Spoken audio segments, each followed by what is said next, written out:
जय मसीह की प्रिय मित्रों, आप सभी का स्वागत है इस गुड न्यूज चैनल में। आज का कार्यक्रम शुरू करने से पहले मैं आपके लिए एक वचन पढ़ना चाहता हूँ। पहले यूहन्ना की पत्री उसका 3 और 4। जो कुछ हमने देखा और सुना है उसका समाचार तुम्हें भी देता हूँ, इसलिए कि तुम भी हमारे साथ सहभागी हो, और हमारी यह सहभागिता पिता के साथ और उसके पुत्र यीशु मसीह के साथ। और यह बातें हम इसलिए लिखते हैं कि हमारा आनंद पूरा हो जाए। प्रभु की नाम की महिमा हो। आज हमारे बीच प्रभु का दास भाई अमित आए हुए हैं, जो हमें प्रभु का वचन से सुनाएंगे। तो वचन सुनने से पहले हम मन की तैयारी के लिए हम सुनते हैं एक संगीत।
Thank you.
इस संदेश के सुनने वाले हर एक प्रियों को मेरा प्रेम भरा नमस्कार।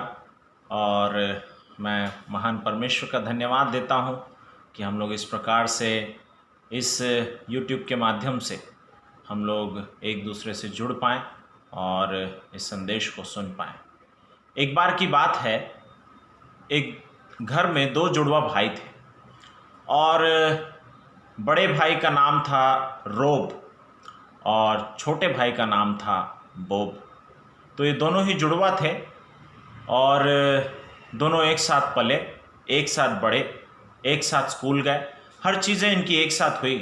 परंतु बड़ा भाई जो है वो पढ़ लिख करके बहुत ही अच्छा एक बहुत बड़ा ऑफिसर बन जाता है, एक अफसर बन जाता है। परंतु छोटे भाई की संगति और उसकी रुचि जो रहती है वो बहुत ही बेकार लोगों के साथ रहती है, नशे करने वाले लोगों के साथ उसका उठना बैठना होता है। और बड़ा भाई उसको कई बार उसके जीवन में उसे समझाता है कि मेरे भाई तू ऐसा मत कर, परंतु छोटा भाई कभी भी बड़े भाई की बात को नहीं मानता। प्रियो, जब इनका उम्र और बढ़ जाता है, जब ये और बड़े हो जाते हैं, तो जैसा बड़ा भाई एक अफसर रहता है और छोटा भाई बहुत बदमाश और नशा करने वाला एक व्यक्ति बन जाता है। और एक दिन की बात है, ये छोटा भाई बोब एक दिन एक शराब के अड्डे में बैठे रहता है और वो इतना नशा कर लेता है, इतनी शराब पी लेता है कि एक व्यक्ति के साथ उसकी बहस हो जाती है और वो बहस लड़ाई में बदल जाती है। हाथापाई वहाँ पर हो जाती है और नशे के हालत में, उस क्रोध में, ये बोब उस व्यक्ति की हत्या कर देता है और वो भागता है वहाँ से, क्योंकि पुलिस आने वाली रहती है।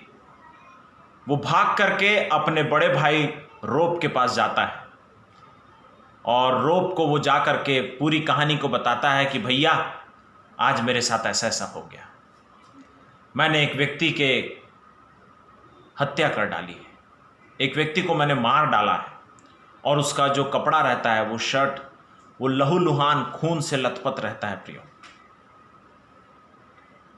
उसका बड़ा भाई इन सारी कहानी को सुन करके, जब उसे मालूम रहता है कि अभी पुलिस आने ही वाली है मेरे छोटे भाई बोब को पकड़ने के लिए, वो कहता मेरे भाई तू जल्दी से अपना शर्ट उतार और मुझे दे दे।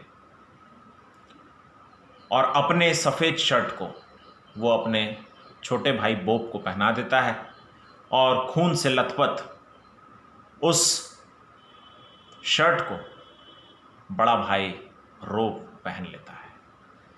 प्रियो, पुलिस आती है और आकर के बड़े भाई रोब को गिरफ्तार कर लेती है और उसकी जो सज़ा होती है, मौत की सज़ा, उसे मौत ही सुनाई जाती है।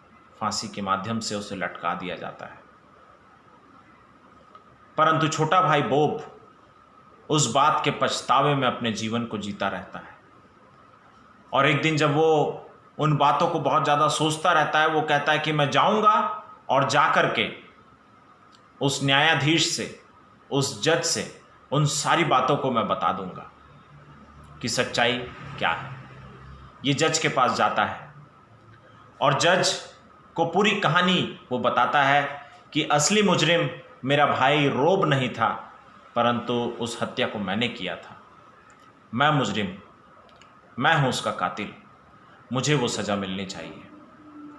जज साहब उसे बड़े ही प्रेम से इस बात को समझाते हैं कि देखो बोब, जिस काम को तुम्हारे भाई ने तुम्हारे लिए कर दिया और वो चला गया उस काम को करके, वो तुम्हारे लिए एक बहुत बड़ा वरदान है, बहुत बड़ा गिफ्ट है, बहुत बड़ी भेंट है, बहुत बड़ा उपहार है। और जो उस कत्ल की, उस हत्या की जो सज़ा थी, उस सज़ा को तुम्हारे भाई ने ले लिया है, उसकी मांग पूरी हो चुकी है, उस सज़ा की मांग पूरी हो चुकी है जो तुम्हारे भाई ने कर दिया। अब तुम उसे बदल नहीं सकते, परंतु एक काम जरूर कर सकते हो कि जीवन भर अपने उस भाई की याद में तुम अपने जीवन को बिताओ धन्यवाद के साथ। और तो और अपने जीवन में एक अच्छे इंसान बन करके लोगों के लिए भलाई के कामों को करो, भले भले काम को करो। इन बातों को प्रियो वो बड़े ही गंभीरता से सोचने लगा और उसके जीवन में अपने उस भाई के उस याद में वो अपने जीवन को बहुत ही अच्छी रीति से बिताता है। उसको मालूम है कि उसके बदले में, उसके पाप के कारण उसका बड़ा भाई रोब उस मौत को सह लिया, सजाए मौत को सह लिया। प्रियो, पवित्र शास्त्र बाइबल में भी हम कुछ इसी प्रकार के एक पद को पाते हैं। नए नियम में पहला कुरिन्थियों उसके 15 अध्याय और उसके 3 और 4 पद में लिखा हुआ है, इसी कारण मैंने सबसे पहले तुम्हें वही बात पहुंचा दी जो मुझे पहुंची थी, कि पवित्र शास्त्र के वचन के अनुसार प्रभु यीशु मसीह हमारे पापों के लिए मर गया, गाड़ा गया और मर करके तीसरे दिन जी उठा। पवित्र शास्त्र के वचन के अनुसार यानी बाइबल के अनुसार ये बात लिखी हुई है कि प्रभु यीशु मसीह हमारे पापों के लिए मारे गए, गाड़े गए और मर करके प्रियो तीसरे दिन प्रभु यीशु मसीह जी उठे। हमें भी इस बात को सोचने और समझने की जरूरत है। प्रियो, कहीं ना कहीं किसी न किसी तरीके से हम उस बोब के समान शायद किसी की हत्या तो नहीं किए होंगे, परंतु निश्चित रूप से प्रियो हमारे अंदर पाप है, क्योंकि परमेश्वर के वचन में लिखा हुआ है, रोमियो की पत्री उसके 3 अध्याय और उसके 23 पद में को हम पढ़ते हैं, इसलिए कि सब ने पाप किया और परमेश्वर की महिमा से रहित हो गए। प्रियो, इस दुनिया में कोई भी व्यक्ति क्यों ना हो, कोई भी व्यक्ति क्यों ना हो जो स्त्री और पुरुष के द्वारा जन्मा हुआ है, निश्चित रूप से कहीं ना कहीं उसने पाप किया है। अपने सोचने के द्वारा, अपने बोलने के द्वारा, अपने हरकतों के द्वारा, अपने कार्यों के द्वारा उस व्यक्ति ने सच में कहीं ना कहीं पाप किया है। हम माने या ना माने, हमारे ये कहने से कि नहीं मैं पापी हूँ सच्चाई बदल नहीं जाती। परमेश्वर ने मानो इस बात को मनुष्य के हृदय में खोद करके लिख दिया है कि मनुष्य पापी है।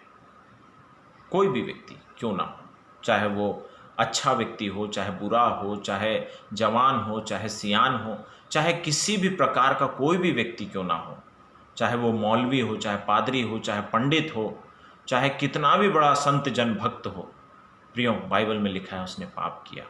और उसी पुस्तक में परमेश्वर का वचन ये भी हमें सिखाता है, बताता है कि पाप की मजदूरी तो मृत्यु है, परंतु परमेश्वर का वरदान हमारे प्रभु यीशु मसीह में अनंत जीवन है। जिस पाप को बोब ने किया था उसकी मजदूरी क्या मिली? उसकी मजदूरी मृत्यु थी।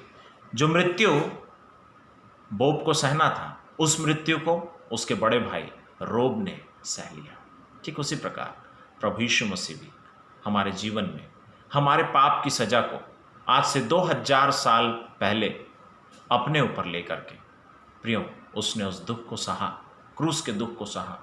प्रभु यीशु मसीह जो क्रूस पे मारे गए, प्रभु यीशु मसीह जिनको बेइज्जती को सहना पड़ा, जिनको अपमान को सहना पड़ा, जिनके शरीर के साथ चीर फाड़ हुआ, जिनके हाथों में कीले ठोके गए, जिनके सर पे सोने का मुकुट होना चाहिए था क्योंकि वो राजाओं के राजा और प्रभुओं के प्रभु, उनके सिर पर कांटों का ताज पहनाया गया, भारी क्रूस उन्हें उठा करके चलने को कहा गया, प्रताड़ित किया गया, जलील किया गया। शायद आप सोच रहे होंगे कि ये सब तो मेरे लिए नहीं था। प्रियो, ये सब चीज़ परमेश्वर के वचन के आधार पर हमारे लिए था, मेरे लिए था और आपके लिए था। जिस वक्त को मैंने अभी पढ़ा कि इसी कारण मैंने तुम्हें सबसे पहले वही बात पहुंचा दी जो मुझे पहुंची थी, कि पवित्र शास्त्र के वचन के अनुसार प्रभु यीशु मसीह हमारे पाप के लिए क्रूस पर मारे गए, गाड़े गए और मर करके तीसरे दिन जी उठे। इस प्रभु यीशु मसीह ने प्रियो मेरे लिए, आपके लिए और सारे जगत के लोगों के लिए अपने उस खून को बहाया है। आपसे वो परमेश्वर प्रेम करता है, ठीक उसी प्रकार शायद उससे भी बढ़कर जितना रोब अपने छोटे भाई बोब से प्रेम करता था। परमेश्वर ने, हम जो पापी थे, हम ऐसे लोगों के लिए, देखिए परमेश्वर ने उस काम को क्या किया है, किस प्रकार से परमेश्वर हमारे जीवन में उस काम को किया है। परमेश्वर के वचन बाइबल में मैं पढ़ करके आपको सुनाता हूं। जो पाप से अज्ञात था, प्रभु यीशु मसीह जो पाप से अज्ञात था, उसी को उसने हमारे लिए पाप ठहराया कि हम उसमें होकर परमेश्वर की धार्मिकता बन जाएं। उस परमेश्वर ने हमें, हम लोग जो पापी लोग थे, और वो परमेश्वर प्रभु यीशु मसीह जो पाप से अज्ञात था, उस परमेश्वर ने हमारे लिए उस काम को किया है प्रियो। जो पाप से अज्ञात था, उसी को उसने हमारे लिए पाप ठहरा दिया। प्रभु यीशु मसीह हमारे स्थान पर पाप बन गया कि हम प्रभु यीशु मसीह में होकर के परमेश्वर की धार्मिकता बन जाए। प्रियो, ये परमेश्वर आपसे प्रेम करता है। ये ऐसा प्रेम है जो प्रेम माँ नहीं कर सकती। ये ऐसा प्रेम है जो प्रेम भाई नहीं कर सकता। ये ऐसा प्रेम है जो प्रेम पत्नी नहीं कर सकती, पति नहीं कर सकता। ये ऐसा प्रेम है जो कोई दुनिया का प्रेमी नहीं कर सकता। इस प्रेम को प्रिय परमेश्वर ने मेरे लिए और आपके लिए कर दिखाया है उस कलवरी क्रूस पर, जहाँ प्रभु यीशु मसीह मारे गए, गाड़े गए, और पवित्र शास्त्र परमेश्वर के वचन बाइबल के अनुसार प्रभु यीशु मसीह तीसरे दिन जी उठे। मेरे प्यारों, मेरे पितरों और मेरे प्यारे मित्रों, आप में से कोई भी यदि ऐसा यहाँ पर है जो इस संदेश को सुन रहा है और अपने जीवन का वो पाप आपको स्मरण आ रहा है, प्रियो प्रभु यीशु मसीह चाहते हैं उस परमेश्वर की उपस्थिति में आप मन को फिराएं, पश्चाताप करें, प्रभु से कहे, हे परमेश्वर, मैं मानता हूँ कि मैं पापी हूँ और मैं विश्वास करता हूँ कि मेरे जीवन के लिए, मुझे स्वर्ग ले जाने के लिए प्रभु यीशु मसीह कलवरी क्रूस पर मारे गए, गाड़े गए, मर करके तीसरे दिन जी उठे। मेरे हृदय में आ, मैं अपने जीवन को तेरे हाथों में समर्पित करता हूँ, मैं स्वर्ग जाना चाहता हूँ। आमीन। कि इस प्रार्थना को यदि आप प्रियो अपने दिल में करते हैं, निश्चित रूप से परमेश्वर की आत्मा आपके हृदय में आएगी और आज ही आप उस परमेश्वर की संतान बन जाएंगे। परमेश्वर के संदेश को सुनने के लिए, समझने के लिए आपको इसी काम को करना है कि आप सच में उस परमेश्वर की उपस्थिति में पश्चाताप करें, उस परमेश्वर पर सच में आप विश्वास करें, उसे कहें, प्रभु तेरे सिवा और कोई ईश्वर नहीं जो मेरे लिए क्रूस पे मर करके तीसरे दिन जी उठा। मेरे प्यारों, अपने जीवन को सच में उस परमेश्वर की उपस्थिति में उसके हाथों में आप समर्पित करें। आपके जीवन को परमेश्वर एक ऐसा जीवन देगा प्रियो, जहाँ पर खुशी रहेगी, जहाँ पर शांति रहेगी, जहाँ पर आराम रहेगा, जहाँ पर संतुष्टि का एक जीवन आप जी पाएंगे और उस परमेश्वर को आप प्रसन्न कर पाएंगे और उस परमेश्वर के लिए आप उस तरीके से उस अच्छे काम को कर पाएंगे जिस अच्छे काम को उस न्यायाधीश ने, उस जज ने बोब से कहा था कि अब तो तुम और कुछ नहीं कर सकते, परंतु उसकी याद में तुम एक काम कर सकते हो। तुम एक अच्छे इंसान बन के, एक अच्छी गवाही के साथ, एक अच्छे कार्यों के साथ एक अच्छे नागरिक बन करके जी सकते हो। और ये काम मैं आप लोगों को बताऊं प्रियो, बिना प्रभु यीशु मसीह के कोई नहीं कर सकता। अच्छे काम को बिना प्रभु यीशु मसीह के उस उद्धार के और कोई नहीं कर सकता। प्रभु यीशु मसीह आपसे प्रेम करते हैं, प्रभु यीशु मसीह आपको बचाना चाहते हैं, प्रभु यीशु मसीह आपको स्वर्ग ले जाना चाहते हैं, प्रभु यीशु मसीह आपको मुक्ति देना चाहते हैं, प्रभु यीशु मसीह आपको शांति देना चाहते हैं, प्रभु यीशु मसीह आपके जीवन में आनंद लाना चाहते हैं, हर उस खुशी को देना चाहते हैं जो स्वर्ग में प्रियो आपके लिए उपस्थित है। प्रियो, परमेश्वर मेरी और आपकी सहायता करे कि इन बातों को हम गंभीरता से समझें। मेरे भाई, मेरी बहन, यदि आप इस संदेश को सुन रहे हैं, मेरी आपसे गुजारिश है, मेरी आपसे मिन्नत है कि इस परमेश्वर के सामने अपने पापों से पश्चाताप करें, विश्वास करें कि आपके लिए प्रभु यीशु मसीह क्रूस पे मर करके तीसरे दिन जी उठे और अपने जीवन को समर्पित करके प्रभु को अपने हृदय में अपनाएं। इस बात को, इस काम को करने के लिए परमेश्वर आपकी सहायता करे। मैं इस संदेश को यहीं पे विराम देता हूँ। आप सबों को परमेश्वर आशीष दे और आपके धन्य उज्जवल भविष्य की कामना करते हुए मैं परमेश्वर का धन्यवाद देते हुए अपनी वाणी को विराम देता हूँ।